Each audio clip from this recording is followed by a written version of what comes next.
Olá, queridos, bem-vindos a mais uma aula de Sociologia do primeiro ano. Nós vamos fechar o nosso estudo sobre estruturas políticas e estruturas de governo e a gente vai entrar, depois desse fechamento, numa nova matéria que a gente vai começar a estudar a Constituição. E quando eu falo estudar a Constituição, não estou dizendo que a gente vai estudar toda a Carta Constitucional, mas a gente vai estudar os principais artigos da Constituição, que são consequências, inclusive, da forma de organização do Estado brasileiro e que define como é essa organização. Mas antes de a gente começar a falar da questão da Constituição, a gente vai finalizar um pouco a noção de democracia, né? Nas últimas aulas a gente trabalhou bastante a estrutura de Estado, nação, os conceitos, né, de democracia, ditadura, e a gente vai ver, para fechar, três questõezinhas que são importantes, né? Os três tipos de democracia. Por que é importante a gente ver isso? Porque é muito comum as pessoas falarem dos tipos de democracia e nem todos os países seguem o mesmo tipo de organização democrática, tá? A mesma estrutura. Então, às vezes, a gente olha um país e ele tem uma forma de organização diferente e a gente não consegue entender como é que é aquele processo eleitoral, porque as democracias elas se organizam de forma diferente. A democracia ela não é uma coisa rígida, firme, ela está sempre se adaptando. Muitas questões culturais, as questões características daquele Estado, mas também ela é apresentada de formas diferentes. Então a gente, na verdade, na base, a gente tem três tipos de democracia. A gente tem a democracia direta, que é aquela primeira democracia, que ainda é, de uma certa forma, o grande objetivo de qualquer democrata. O que é a democracia direta? A democracia onde todo mundo tem direito a voz, voto e resolver as coisas, né? A democracia direta era a democracia base de Atenas. Quando surge o conceito de democracia, todas as pessoas se reuniam na Ágora, que é uma praça pública, e discutiam questões da sociedade, discutiam as situações e decidiam os caminhos da sociedade. Então, por que a gente vai chamar de democracia direta? Porque o cidadão está diretamente resolvendo as questões da sociedade por meio dessa democracia.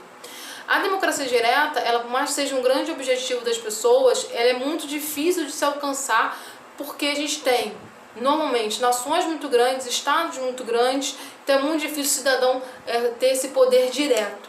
Mas hoje já existe uma demanda muito grande por um tipo de estrutura democrática onde o cidadão possa participar de forma mais efetiva nas decisões da sociedade, nas leis, e isso é também uma característica, por exemplo, das redes sociais, onde o cidadão ele fica mais próximo, né, das demandas e das grandes discussões que você tem em política. Mas a gente só teve uma democracia direta mesmo em Atenas e alguns micro experimentos, mas nada que a gente possa pegar grandes nações utilizando essa característica.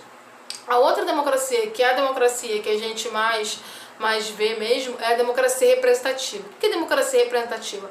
É a democracia onde você vai votar em um grupo de pessoas que vão levar as suas demandas e vão te representar dentro de um congresso, dentro de um parlamento, onde o seu voto é como se fosse uma procuração para aquele político, onde aquele político ele vai representar as suas ideias dentro da estrutura, dentro de um parlamento, dentro de um congresso, dentro de uma LERJ, né, que é a Câmara dos Deputados, dentro da Câmara dos Vereadores. Então, por isso que numa democracia representativa, muitas vezes o cidadão ele não tem noção do que é o voto dele. Muitas vezes ele vê o voto como uma obrigação, né? Não necessariamente como uma procuração. A gente pode dizer isso. Quando eu voto num candidato, numa democracia representativa, num político, na verdade eu estou votando em alguém que vai representar as minhas ideias. Se eu não sei exatamente que ideias aquele político representa e eu voto nele, eu tenho uma frustração muito grande com a estrutura política. Mas, na verdade, o eu foi meu como cidadão, que não pesquisei para saber exatamente o que aquele candidato tinha como plataforma política.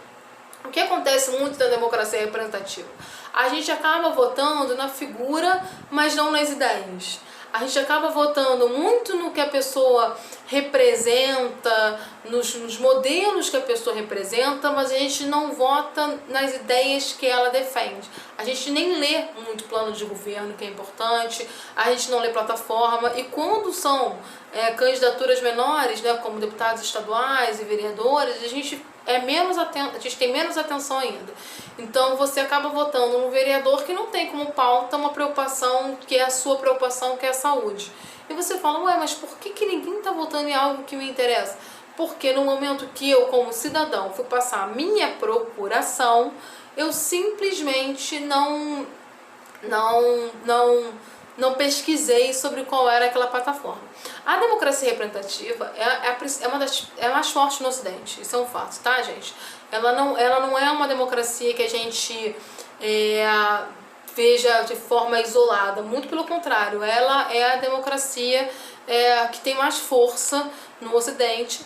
É uma visão democrática que já está sendo muito questionada, porque existe, né, uma separação entre o indivíduo entre o cidadão e o político em si muito grande. Existe quase que um muro de separação, onde o cidadão não consegue ter acesso ao político que ele votou muitas vezes, ou não consegue assistir votações, ou fazer discussões sobre pautas que são polêmicas na sociedade, mas ela é a mais forte. Se a gente olhar vários países do mundo, principalmente no âmbito ocidental, ela é a que tem maior quantidade de estados que a seguem. Então, a gente ou vai ser uma organização de parlamento, ou vai ser uma organização presidencialista, parlamentarista, mas a gente tem a democracia representativa como a mais forte. Ela foi muito forte no século XX e agora ela continua forte, mas ela começa a ter alguns tipos de discussão. E que discussões são essas? As demandas de uma democracia onde a população possa discutir e possa se inserir dentro de alguns processos muito importantes. E aí a gente vai ter o que a gente chama de democracia participativa, que acaba sendo um misto da democracia representativa com a democracia direta. E por que ele é um misto? Porque você vai continuar votando em representantes na sociedade, você vai continuar votando num político que vai te representar num parlamento, num congresso, mas em situações muito complexas o povo é chamado para discutir isso diretamente.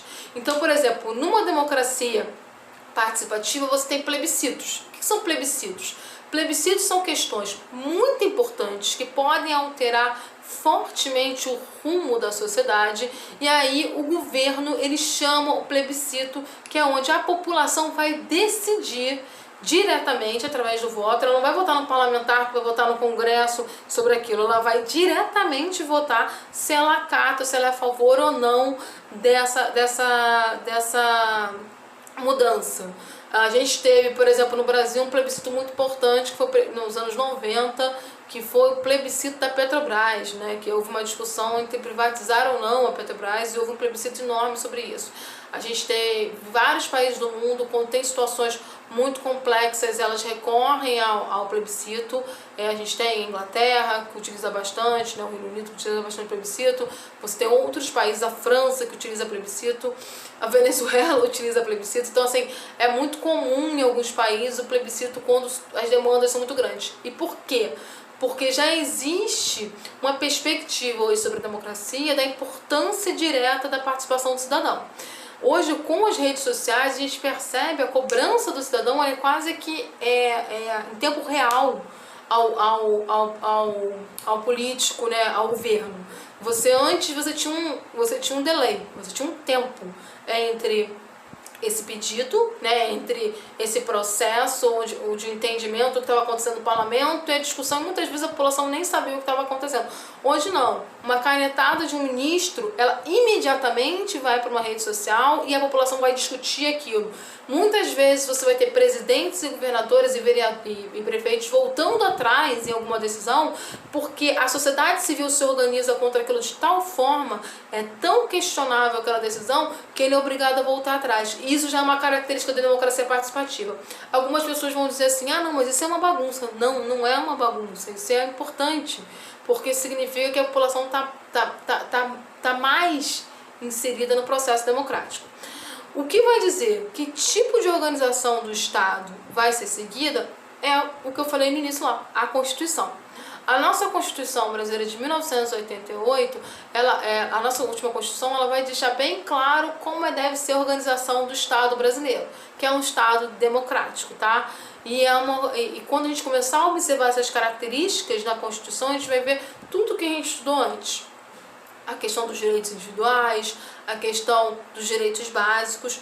Então, pra gente não perder. A nossa democracia, a democracia brasileira é uma característica constitucional, ela está na Constituição brasileira.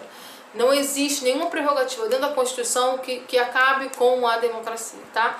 Nas próximas aulas a gente vai começar a ver a Constituição, e a gente vai ver o artigo que é mais importante praticamente da Constituição, que é o artigo 5, e que, por mais estranho que seja, pô, a gente vai estudar a Constituição, além de cair muito no Enem, não adianta nada a gente falar sobre democracia, sobre direitos individuais, direitos coletivos, sobre a nossa perspectiva de sociedade, se a gente não compreender a legislação máxima do país. Todo o país tem uma Constituição, tá, gente?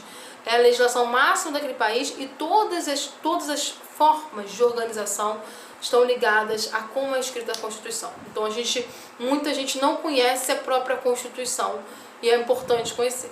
Gente, qualquer dúvida, entrar em contato pelo e-mail institucional ou entrar na nossa tutoria online toda terça-feira. Beijo!